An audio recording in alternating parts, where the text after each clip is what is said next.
41 degree Celsius তাপমাত্রা। তাই এই তাপমাত্রাটাকে যাতে একটু এনজয় করতে পারি এই জন্য এই যে দেখতে পাচ্ছেন সুইমিং পুলে চলে এসেছি। পানিটা কিন্তু ঠান্ডা আছে মোটামুটি, তো অসাধারণ লাগছে। উপরে কিন্তু প্রচণ্ড তাপ, সো তাপের মধ্যে লিটল ট্রাভেলার তামিম চ্যানেলটি সাবস্ক্রাইব করুন আর আপডেটের জন্য পাশে থাকা বেল বাটনটি ক্লিক করুন। আজকে আমরা যাচ্ছি মাওয়াতে, মাওয়া রিসোর্টে যাব এবং মাওয়ায় যে পদ্মার ইলিশ রয়েছে ইলিশ খাবো, আপনাদের সাথে শেয়ার করব। এক্সপ্রেসওয়েতে দিনের বেলা না আসলে যেন এই সৌন্দর্যটা দেখাই যায় না। কুচিয়ামোড়া যে ওভারব্রিজ রয়েছে এখন সেখানে রয়েছে, আর এই ব্রিজটা কিন্তু অনেক চমৎকার লাগে। এই যে এতটা গরমের মধ্যেও রাইড করছি, প্রচুর বাতাস, অসাধারণ ভালো লাগছে।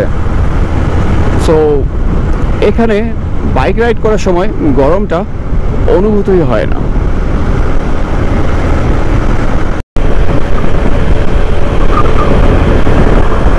এক্সপ্রেসওয়েতে স্কুটারগুলো ছুটে চলেছে, অনেকটা ভালো লাগছে দেখতে। আর আমিও স্লো যাচ্ছি, যে তাদেরকে ছেড়ে দিয়েছি যে তারা আগে যাক, দেখি কতটা সুন্দর লাগে। আসলে অনেক সুন্দর লাগে যে এক্সপ্রেসওয়েতে এরকম স্কুটারগুলো একটার পর একটা যাচ্ছে, দেখতেও খুব চমৎকার লাগছে।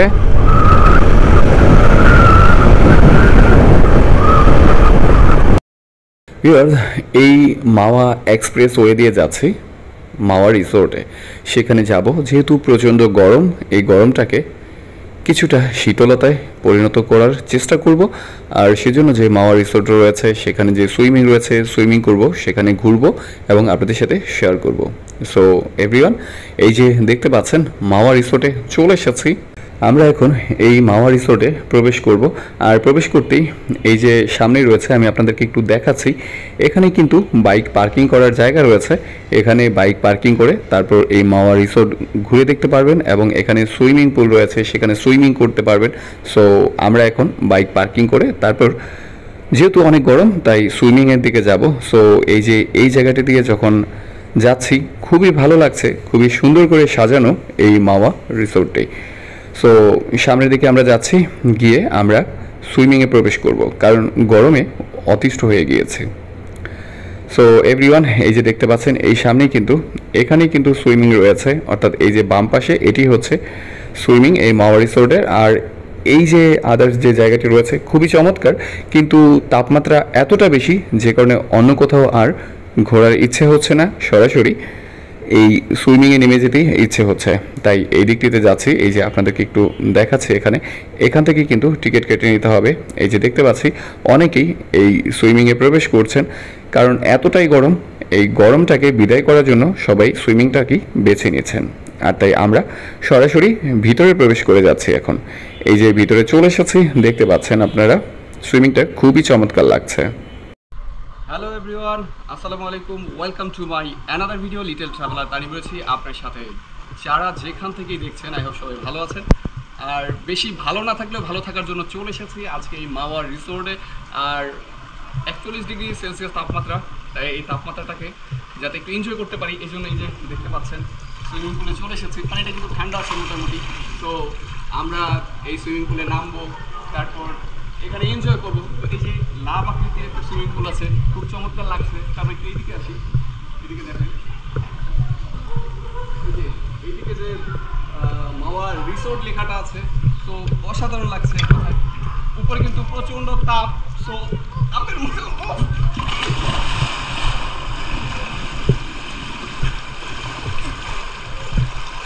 শান্তি লাগছে।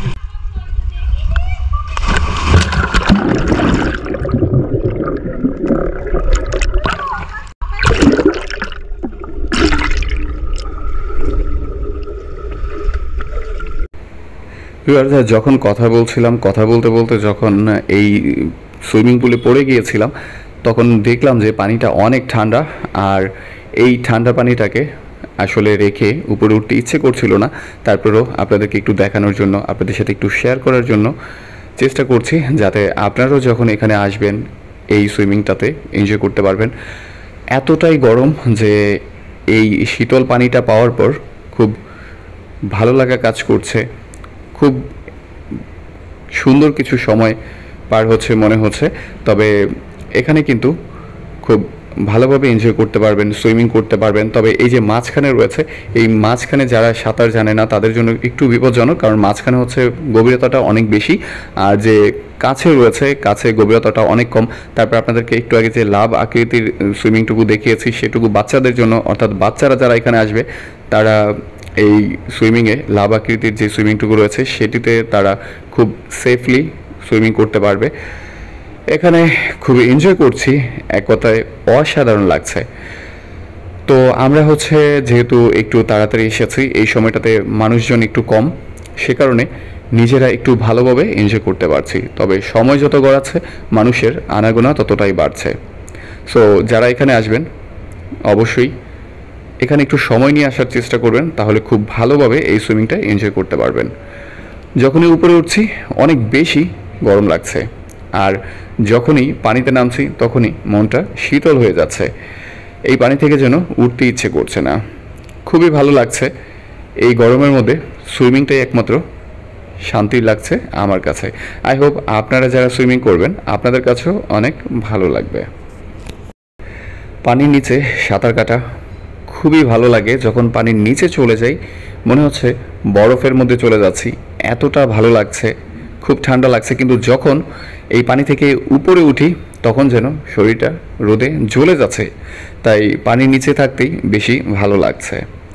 সো উপরে এই যে প্রচণ্ড গরম, তাই চেষ্টা করছি এই গরমটাকে বিদায় করে এভাবে যদি থাকা যেত দীর্ঘক্ষণ, সারাদিন যদি এভাবে থাকতে পারতাম তাহলে হয়তোবা এই গরমের মধ্যে আরও বেশি শান্তি লাগতো। এভাবে যতক্ষণ থাকছি খুব ভালো লাগছে। চেষ্টা করছি কতক্ষণ এভাবে নিঃশ্বাস না নিয়ে থাকা যায় সেটি ট্রাই করছি, কিন্তু বেশিক্ষণ থাকতে পারছি না, খুবই কষ্ট হচ্ছে। তবে গরম থেকে অনেকটা মুক্তি পাচ্ছি। এই যে এখন উপরে আসলাম, এই টিউবগুলো দিয়ে যখন এখানে ঝর্ণার সিস্টেম করা হয়েছে, তো এখানে ও মাই গড, এখানে ঢুকতেই প্রচণ্ড গরম। অর্থাৎ প্রথমে যে গরম পানিটা বের হচ্ছে, এই যে এখন আস্তে আস্তে আবার হচ্ছে শীতল হচ্ছে। অর্থাৎ প্রথমে এই পানিটা যখন ছাড়ছে তখনই কিন্তু প্রচণ্ড গরম পানি বের হচ্ছিল। তো এখন অনেকটা ভালো লাগছে। এই যে বাচ্চারাও এখানে এনজয় করছে, খুব সুন্দর লাগছে এই দৃশ্যগুলো। অর্থাৎ গরম থেকে মুক্তি পাচ্ছি, এটাই হচ্ছে সবচেয়ে বড় কথা। এই যে এখানেও কিন্তু খুব ভালোভাবে এনজয় করা যাচ্ছে। এই যে আমার পিছনে দেখতে পাচ্ছেন এখন কিন্তু অনেক মানুষ চলে এসেছে, প্রথমে কিন্তু তেমন কোনো মানুষ ছিল না। সো আমরা এখন এই সুইমিং থেকে অন্যদিকে যাব। ভিউয়ার্স, গরমের মধ্যে সুইমিং করার পর দুপুরের লাঞ্চ করব, কিন্তু আমরা ইলিশ মাছ ছাড়া মাওয়াতে লাঞ্চ করব এটিকে হয়, তাই ইলিশ মাছ কিনতে চলে আসলাম।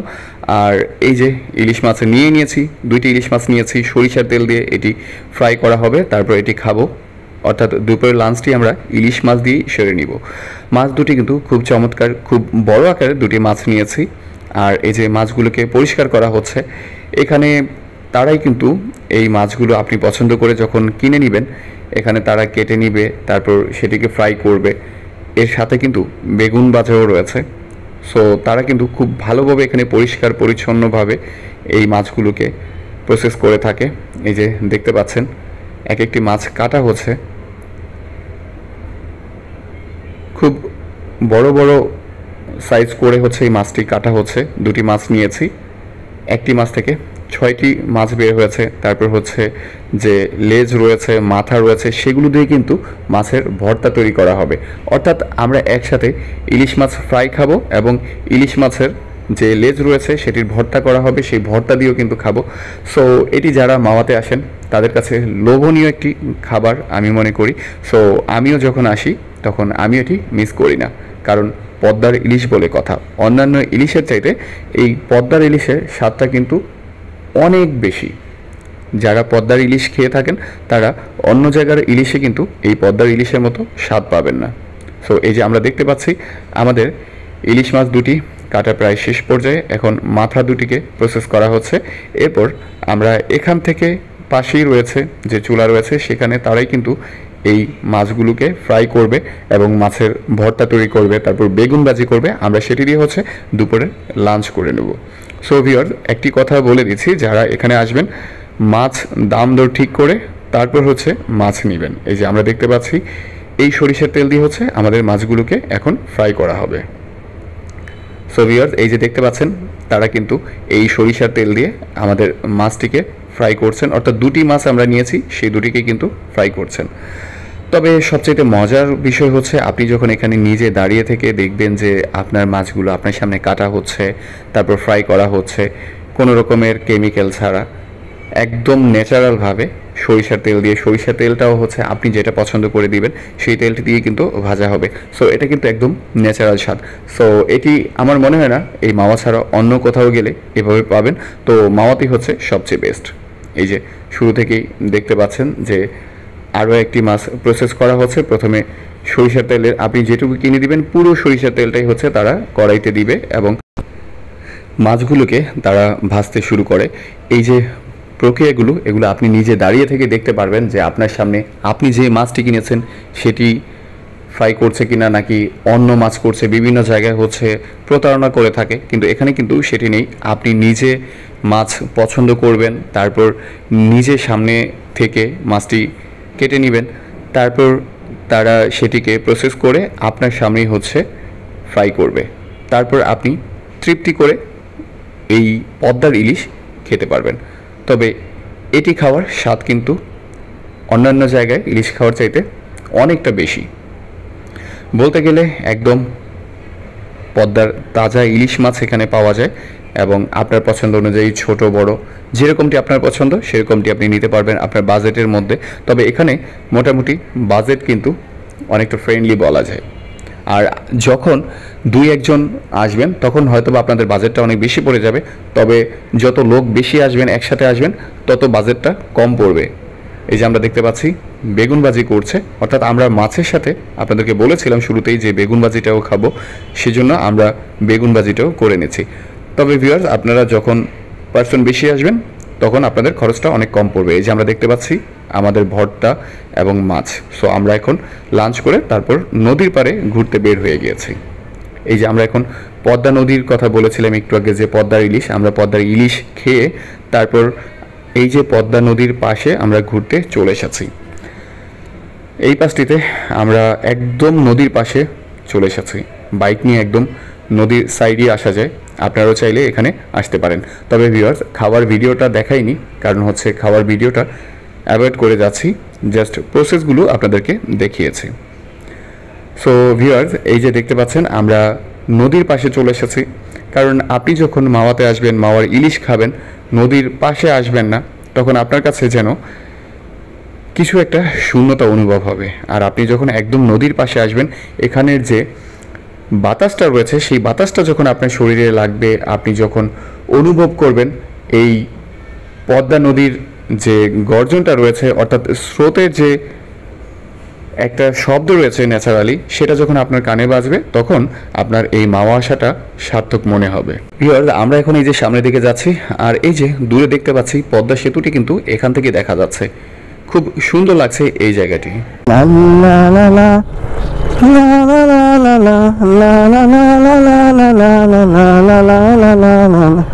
যদি বারে বারে কিশোর প্রেম তোমায় কাঁদায়, তবে প্রেমিকা কোথা আর প্রেমিকা কোথা। ভিউয়ার্স, এই জায়গাটিতে একটু মাঝে মাঝে গর্ত, তাই একটু গান গাইতে কষ্ট হচ্ছে। অর্থাৎ কষ্ট বলতে, যখন গান গাচ্ছি গর্তের ভিতরে যখন বাইক রাইড করছি তখন গান গাওয়াটা হচ্ছে না, তাই ভাবছি এখান থেকে একটু ভালো রাস্তায় যাই, তারপর গান গাওয়া ট্রাই করব এবং আপনাদের সাথে শেয়ার করব। সো ভিউয়ার্স, এই জায়গা দিয়ে যখন যাচ্ছিলাম প্রচণ্ড বাতাস, আসলে এত গরম, 40 থেকে 41 ডিগ্রি সেলসিয়াস তাপমাত্রার মধ্যে যখন বাইক রাইড করছি, এই জায়গা দিয়ে যাচ্ছি, তখন বাতাসে মনেই হচ্ছে না যেন এত তাপমাত্রার মধ্যে যাচ্ছি। ভিউয়ার্স, আজকে পুরোটা সময় মাওয়া রিসোর্টে সুইমিং করেছি, পদ্মার ইলিশ খেয়েছি, পদ্মার পাড়ে ঘুরেছি, আর এখন গন্তব্যে ফিরে যাচ্ছি। আপনাদেরকে বলেছিলাম যে ভালো রাস্তায় গিয়ে আপনাদেরকে গান শোনানোর চেষ্টা করব, আর তাই এখন যেহেতু মাওয়া এক্সপ্রেসওয়েতে রয়েছে আপনাদেরকে গান শোনানোর চেষ্টা করছি। আশা করি সাথেই থাকবেন। যদি বারে বারে এক কিশোরে প্রেম তোমায় কাঁদায়, তবে প্রেমিকা কোথায় আর প্রেমিকা কোথায়। যদি দিশে হারাই ইশারাতে প্রেমী ডেকে যায়, তবে ইশারা কোথায় আর আশারা কোথায়।